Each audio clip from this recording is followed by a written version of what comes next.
Subscribe कीजिए education planet YouTube channel को और बेल आइकन को दबाइए लेटेस्ट एजुकेशन और टेक वीडियोस सबसे पहले देखने के लिए।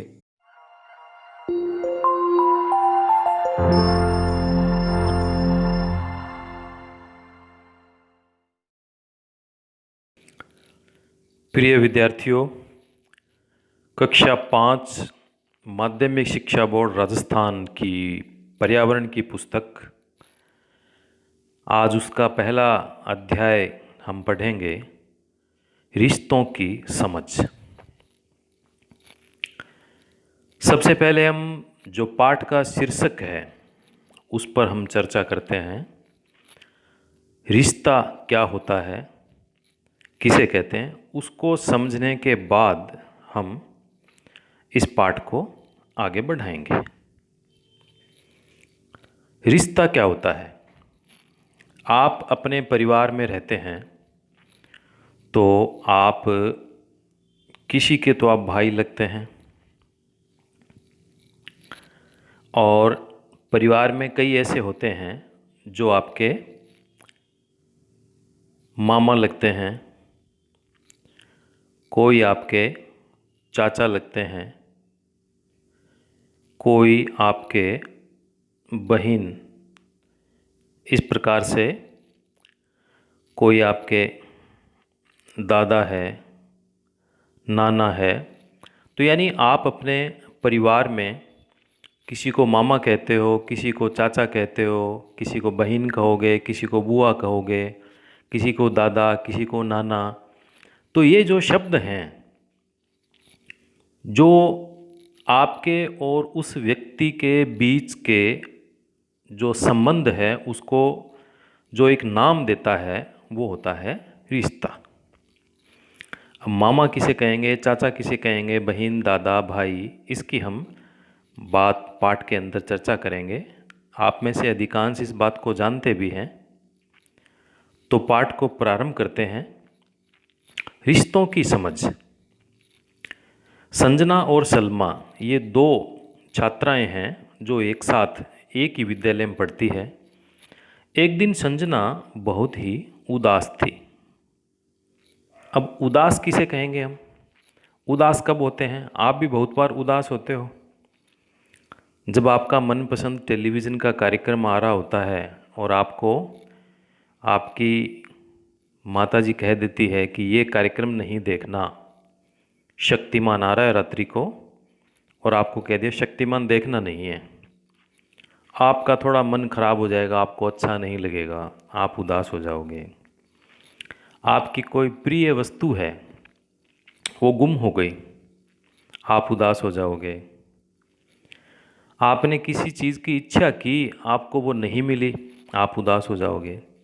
तो उदास कोई भी व्यक्ति तब होता है जब उसका मन ठीक नहीं होता, जैसी उसकी इच्छा होती है उसके अनुसार कार्य नहीं होता।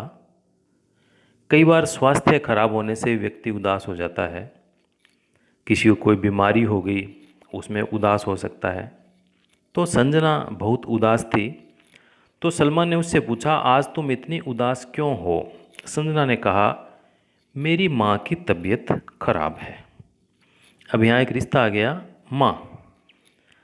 अब संजना और उसकी माँ, तो संजना अपनी माँ की बेटी हो गई, तो दोनों के बीच में रिश्ता हो गया माँ और बेटी का।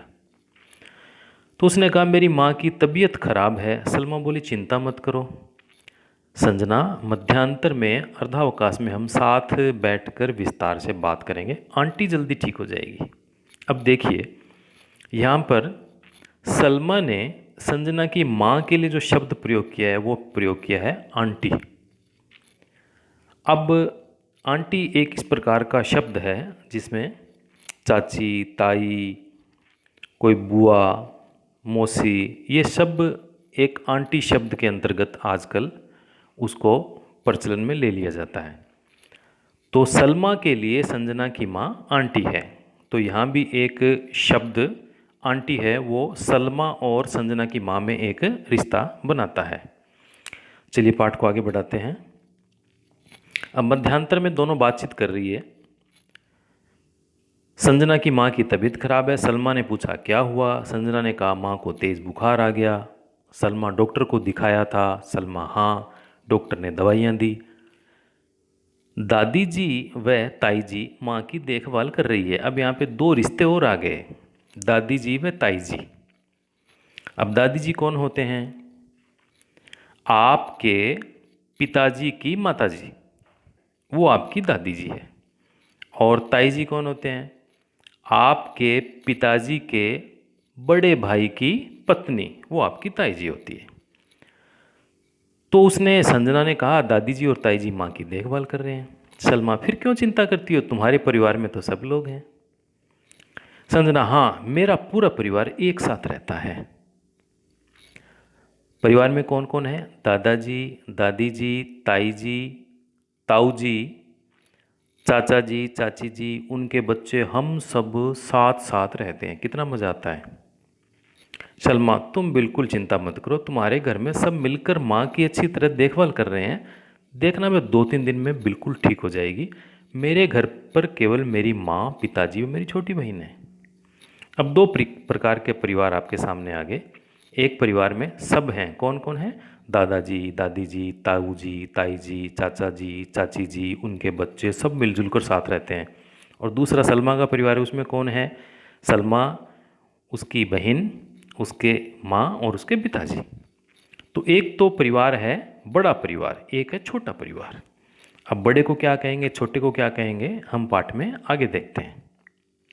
अब देखिए, आपके स्क्रीन पर दो प्रकार के आपके सामने चित्र आ रहे हैं। देखिए, एक तो है एकल परिवार। एकल परिवार किसका था इस पाठ में? सलमा का परिवार एकल था। एकल परिवार में माता पिता और उसके बच्चे होते हैं। दूसरा है संयुक्त परिवार। दूसरा संयुक्त परिवार है। संयुक्त परिवार में आप देखिए, माता पिता, दादा दादी, चाचा चाची, ताऊ ताई, उनके बच्चे। तो संयुक्त परिवार में ये सब साथ साथ रहते हैं। तो इस प्रकार से एकल परिवार और संयुक्त परिवार, दो प्रकार के परिवार होते हैं। अब चलिए, अब आपके लिए एक छोटा सा कार्य आता है। आपको अपनी कॉपी में एक सारणी बनानी है, जैसी इस पुस्तक में बनी हुई है। अब यहाँ तो परिवार के सदस्य लिखे पड़े और उसके बाद में लिखा पड़ा है आपके साथ रहते हैं या कहीं और, उस स्थान का नाम लिखिए। अब मान लीजिए आपका एकल परिवार है, तो दादाजी आपके साथ में नहीं रहेंगे, तो कहाँ रहेंगे? फिर दादाजी अलग रह सकते हैं, आपके चाचा जी के साथ रह सकते हैं, आपकी ताऊ जी के साथ रह सकते हैं। तो और आपका अगर संयुक्त परिवार है तो आप लिख दोगे हमारे साथ रहते हैं, दादी जी भी साथ में रहते हैं, ताऊ जी भी रहते हैं, ताई जी भी रहते हैं, पिताजी रहते हैं, माता जी रहते हैं, चाचा जी रहते हैं, चाची जी रहते हैं। ये हमने बात की है संयुक्त परिवार की। अगर एकल परिवार है तो फिर ये चाचा जी, चाची जी और ताऊ जी, ताई जी, ये दूसरे स्थान पर, दूसरे गांव में, दूसरे शहर में रह सकते हैं। दादाजी और दादी जी आपके साथ रह सकते हैं और किसी अन्य के साथ में, जैसे चाचा जी और ताऊ जी के साथ भी रह सकते हैं। तो ये आप अपने परिवार के अनुसार से सारणी को आपको पूरा करना है। आपने कक्षा 4 जो पर्यावरण की पीछे की पुस्तक थी, उसमें भी एकल और संयुक्त परिवार के बारे में बातें थी। एकल परिवार में बच्चों के पालन पोषण के लिए केवल माता पिता ही होते हैं, जबकि जो संयुक्त परिवार होता है उसमें परिवार में सभी का सहयोग मिलता है। अब आपके लिए एक छोटा सा काम और भी आ गया है। आपको पता करना है आपके पड़ोस में कौन कौन रहते हैं। पड़ोस में जानकारी होनी रहनी चाहिए ना, कि पास वाला घर कौन सा है, दूसरी तरफ वाला घर कौन सा है, सामने घर में उनके मुखिया क्या नाम है। तो ऐसे आपको मोहल्ले की जानकारी होनी चाहिए। फिर आपको दूसरा काम देखना है, इनमें एकल परिवार कितने हैं। अब एकल परिवार आप जान ही गए, जिसमें माता पिता और बच्चे रहते हैं वो एकल परिवार होता है। तो आपको पता करना है एकल परिवार कितने हैं, फिर उनके घर में कितने कितने सदस्य रहते हैं, उनके बीच काम का बंटवारा किस प्रकार का है, इनमें संयुक्त परिवार कितने हैं। संयुक्त परिवार जिसमें दादा दादी, चाचा चाची, ताऊ ताई ऐसे मिलके सब लोग साथ में रहते हैं। उनमें कितने कितने सदस्य रहते हैं, उनके बीच काम का बंटवारा किस प्रकार से होता है। दो प्रकार के परिवार हो गए, एकल परिवार और संयुक्त परिवार। फिर संजना का परिवार एकल परिवार होता तो उसकी माँ की देखभाल कौन करता। निश्चित रूप से संजना का परिवार यदि एकल परिवार होता तो उसकी माँ की देखभाल उसके पिताजी को करनी पड़ती, या संजना को स्कूल से छुट्टी भी लेनी पड़ सकती थी। और संयुक्त परिवार था तो उसको कोई फर्क नहीं पड़ा। अब देखिए परिवार का वंश वृक्ष। अब संजना ने अपने परिवार का वंश वृक्ष बनाया। आप भी अपने परिवार का वंश वृक्ष बना सकते हैं। अपनी कॉपी में आप इस प्रकार से बनाइए और इसमें आप अपने माता पिता की सहायता ले सकते हैं। वंश वृक्ष बनाने के लिए आप शुरुआत कीजिए। अपने आप से शुरुआत भी कर सकते हो, या आप आपके पिताजी, फिर उनके पिताजी, जिनको भी आप जानते हैं, आपने बात की अपने पिताजी से, फिर पता लगा कि हाँ उनको जानते हैं, अंत में वहाँ से शुरुआत कर सकते हैं। तो जैसे यहाँ पर उन्होंने शुरुआत की है परदादाजी से, अनंदाराम, ये उनके परदादाजी है। फिर अनंदाराम जी के बेटे, इनका नाम है मोतीलाल, ये संजना के दादाजी हो गए। फिर मोतीलाल के पुत्र जगदीश, ये संजना के पिताजी हो गए। फिर जगदीश की बेटी होगी संजना, वो स्वयं होगी। इस प्रकार से उसके ये दादाजी की तरफ से उनके परिवार का वंश वृक्ष बन गया। फिर यानी उसके पिता की तरफ से, अब उनकी माता की तरफ से परिवार का वंश वृक्ष है, जिसमें उनकी पड़नानी जी है, फिर उनकी बेटी है, फिर उनकी बेटी, और अंत में संजना का नाम आ गया। तो इस प्रकार से आप अपने परिवार का वंश वृक्ष बना सकते हैं। आपको बड़ा आनंद आएगा, आपको जानकारी होगी। तो सलमा घर आकर अपने पिताजी से पूछती है कि हमारे दादा दादी, चाचा चाची हमारे साथ क्यों नहीं रहते। पिताजी अपना परिवार इतना दूर शहर में क्यों आ गया, क्या हम अपने गांव में रहकर साथ साथ कार्य नहीं कर सकते हैं। इस प्रकार की समस्या आती है और लोगों को अपने कार्य के लिए और उनकी आजीविका की कई बार समस्या होती है। ठीक प्रकार से उनकी आजीविका पूरी नहीं हो सकती, उनको काम नहीं मिलता, इसलिए काम की तलाश में उनको दूर जाना पड़ता है। और जब दूर जाते हैं तो आपको निश्चित रूप से पता है सारे साथ नहीं जा सकते, तो इस प्रकार से एकल परिवार बन जाते हैं। कई बार गांव में जो लोग रहते हैं संयुक्त परिवार में, तो गांव में पढ़ाई की सुविधा कुछ कम होती है, तो अच्छी पढ़ाई के लिए वो शहर में आ जाते हैं, तो उस समय भी एकल परिवार बन जाते हैं। तो पढ़ाई के लिए, कार्य के लिए, और कई बार कोई और अन्य कारण हो जाता है परिवार में जिसकी वजह से उनको दूसरे स्थान पर जाना पड़ता है। तो ये ऐसे कई कारण मिलकर बनते हैं जिससे एकल परिवार बन जाते हैं। अब आजकल व्यवसाय की तलाश में उच्च शिक्षा पाने के लिए परिवार शहरों की ओर पलायन करने लगे हैं। तो पलायन का मतलब होता है जाना, एक स्थान से दूसरे स्थान पर जाना। किस लिए जाना? काम के लिए, शिक्षा के लिए, तो वो उसके लिए पलायन शब्द का उपयोग करेंगे। शहरों में अधिकतर छोटे छोटे मकान होते हैं जिनमें कम लोग रह सकते हैं, इसलिए संयुक्त परिवार बंटकर एकल परिवार बनने लगे। और संयुक्त परिवार बंटने के और भी कई कारण हैं, जैसे परिवार की सदस्य संख्या। किसी परिवार में सदस्य संख्या बहुत ज़्यादा होगी तो उनके लिए भी फिर थोड़ा सुविधा के लिए वो उनके परिवार एकल परिवार बना लेते हैं। कुछ कई भाई हैं तो एक भाई उसमें अलग हो गया तो उनका परिवार अलग रहने लग गया। तो परिवार की सदस्य संख्या के कारण से भी उनके परिवारों की एकल और संयुक्त में बदलाव आ जाता है। उनकी आदतें, सदस्यों के व्यवहार, आर्थिक स्थिति, आदत और व्यवहार की वजह से कई बार परिवार में झगड़ा रहने लग जाता है, तो उसलिए भी अलग हो जाते हैं। आर्थिक स्थिति, आय व्यय करने की क्षमता, कोई ज़्यादा खर्च कर सकता है, ज़्यादा कोई कमाता है, तो जब संयुक्त परिवार में इस प्रकार का समायोजन नहीं बैठता तो फिर से भी परिवार अलग हो जाते हैं। तो पाठ को आगे बढ़ाते हैं।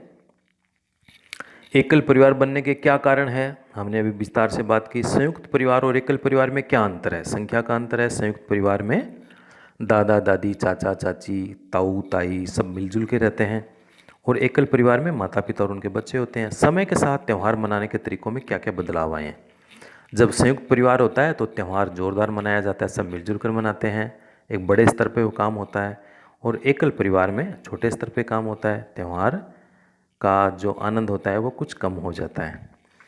अब आपको अपनी कॉपी में एक और सारणी बनानी है जिसमें आप अपने रिश्तेदारों के यहाँ कब कब जाते हैं, जैसे आवश्यक कार्य होने पर, त्यौहार पर, या कभी नहीं।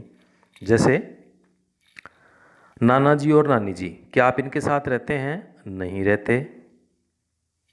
नाना जी और नानी जी के साथ में नहीं रहते।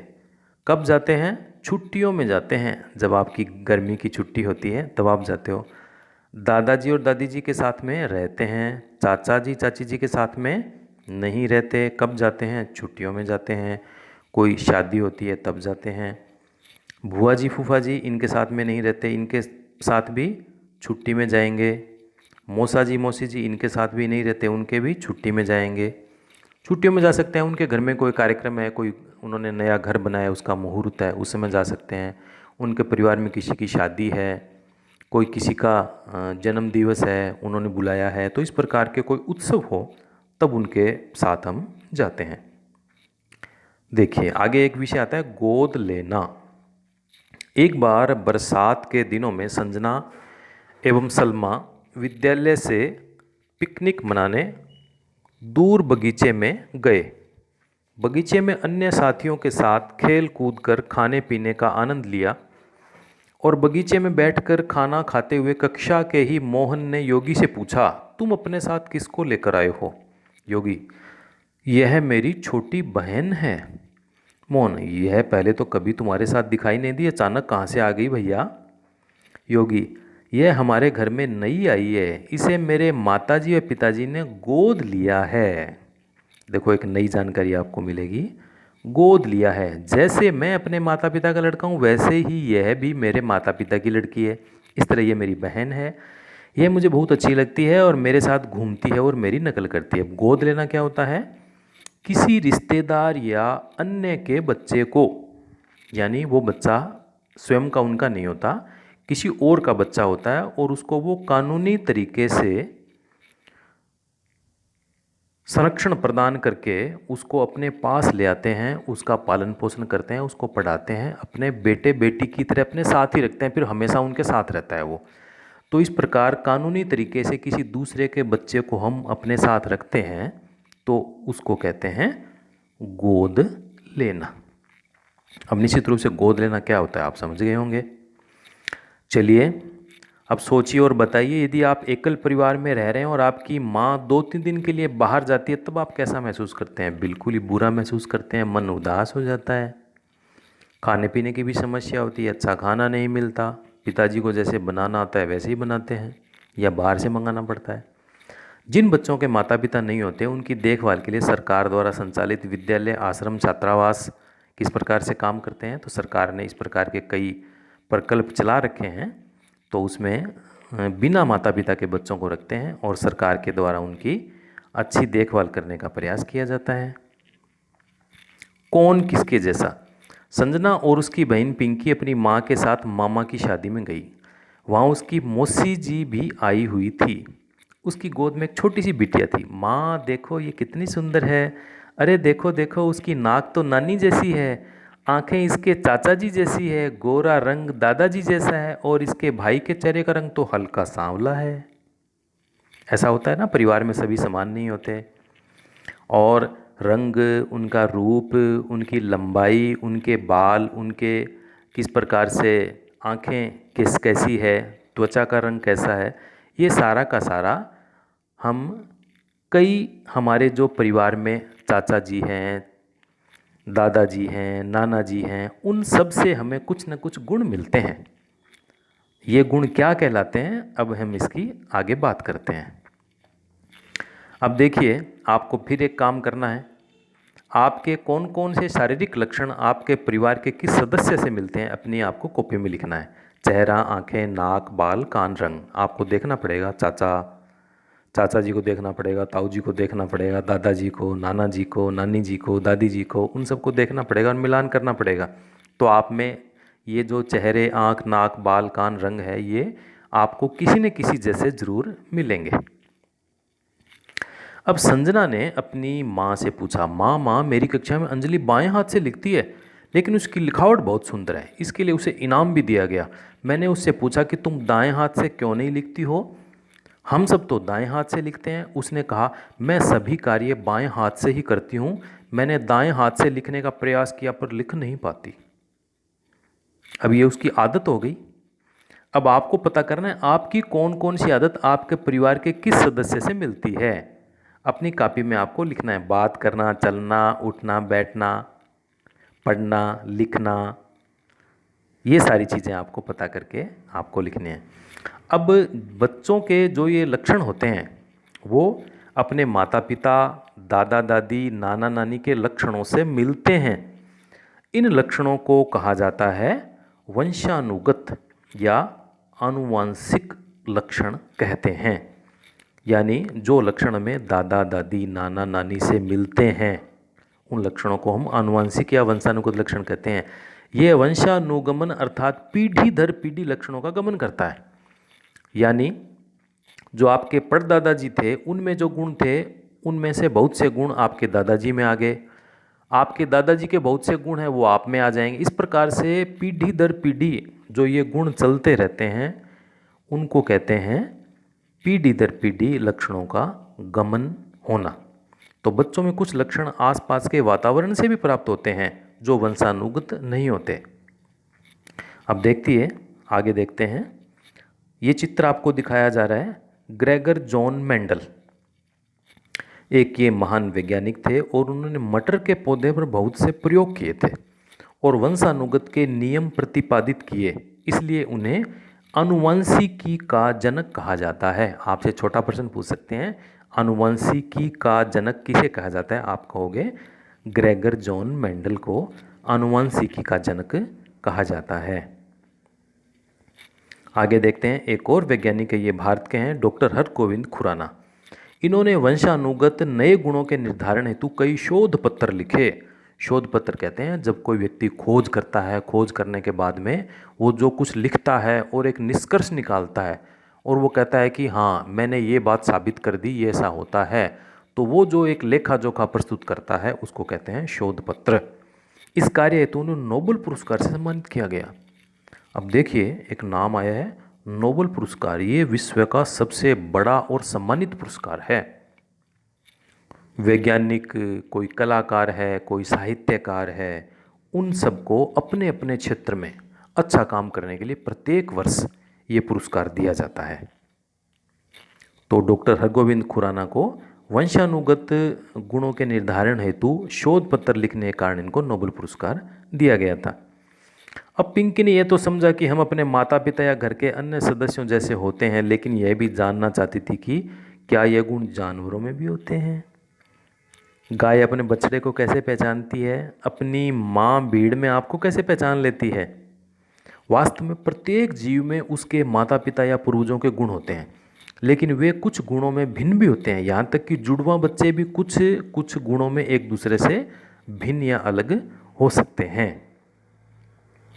अब आपने इसमें क्या सीखा? अलग अलग कारणों से परिवार एकल या संयुक्त होते हैं। अच्छी प्रकार समझ गए। एकल व संयुक्त परिवार में सदस्यों की भूमिकाएं अलग अलग होती है। कुछ लोग गोद लेकर बच्चों की देखभाल करके उनको पाल पोस कर बड़ा करते हैं। ग्रेगर जॉन मेंडल को आनुवंशिकता का जनक कहा जाता है और डॉक्टर हरगोविंद खुराना को वंशानुगत नए गुणों के निर्धारण हेतु नोबेल पुरस्कार से सम्मानित किया गया था। अब इसके बाद में इसके छोटे छोटे कुछ प्रश्न भी है। तो निश्चित रूप से आपको इतने अच्छे तरीके से पाठ समझ में आ गया होगा, तो इन प्रश्नों के उत्तर तो आप लिख ही सकते हो। एक पीढ़ी से दूसरी पीढ़ी में गुणों का जाना क्या कहलाता है? यह आपने अच्छी तरह से जान लिया कि किस प्रकार से जो वंशानुगत गुण हैं वो एक पीढ़ी से दूसरी पीढ़ी में जाते हैं और इसको आनुवंशिकता भी कह देते हैं। आनुवंशिकता के क्षेत्र में कार्य करने वाले किन्हीं दो वैज्ञानिकों के नाम लिखिए, डॉक्टर हरगोविंद खुराना और ग्रेगर जॉन मेंडल। और वंशानुगत लक्षण कहाँ कहाँ से प्राप्त होते हैं? दादा दादी, माता पिता, नाना नानी, इन सभी से प्राप्त होते हैं। दादा दादी, माता पिता, नाना नानी, सबसे। आपकी माताजी की बहन के साथ आपका क्या रिश्ता है? आपकी माताजी की बहन आपकी मौसी जी लगी।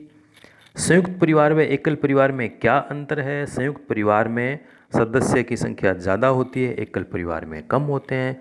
एकल परिवार में माता पिता और बच्चे होते हैं, जबकि संयुक्त परिवार में माता पिता, दादा दादी, चाचा चाची, ताऊ ताई, इस प्रकार से ज़्यादा लोग रहते हैं। और संयुक्त परिवार में जब कोई बीमार हो जाता है तो किसी को चिंता नहीं होती, क्योंकि बहुत सारे लोग देखभाल करने वाले होते हैं, उसको ठीक जल्दी कर देते हैं। कोई दुख होता है तो उसको वो सहन करने की ताकत ज़्यादा होती है। एकल परिवार में बहुत परेशानी होती है। तो इस प्रकार से हमने पाठ पढ़ा कि किस प्रकार से रिश्ते हमारे जीवन में बहुत अनमोल है। तो आप भी इन रिश्तों को समझिए और माता पिता, दादा दादी, नाना नानी, मामा मामी, चाचा चाची, ताऊ ताई, इन सब के जो आपके ये रिश्ते हैं उनकी आप अच्छी तरह से उनकी आपको इज्जत करनी चाहिए। और कहते हैं ना कि जो रिश्ते होते हैं उनको अच्छी तरह से निभाना भी चाहिए। इन सब की आपको बातें माननी चाहिए। जब आपके घर में ये आते हैं तो उनको प्रणाम करना चाहिए, उनका कहना मानना चाहिए। तो ये इस प्रकार से रिश्तों की समझ, ये पाठ हमने पूरा पढ़ा। और एक बात आप इसमें ध्यान रखना कि किस प्रकार से सलमा ने प्रारंभ में संजना की माँ को आंटी कहा था। तो इस प्रकार से आप भी किसी न किसी के साथ में कोई न कोई रिश्ता उनके साथ में अवश्य जोड़ना, और किसी रिश्ते का नाम लेकर ही उनके साथ हमें उनसे बातचीत करनी चाहिए, उनको संबोधन करना चाहिए। इससे सामने वाले को भी अच्छा लगता है। तो निश्चित रूप से ये जो पाठ है, पहला पाठ है रिश्तों की समझ, आपको अच्छी प्रकार से समझ में आ गया होगा। फिर भी आपको कोई बात समझ में नहीं आई है तो इस वीडियो के नीचे जो कमेंट बॉक्स है उसमें आप अपनी बात लिखकर, कोई बात पूछनी है तो आप अपना प्रश्न भी उसमें लिख सकते हैं, और लिखकर आप पूछिए। उस प्रश्न का उत्तर आपको निश्चित रूप से दिया जाएगा।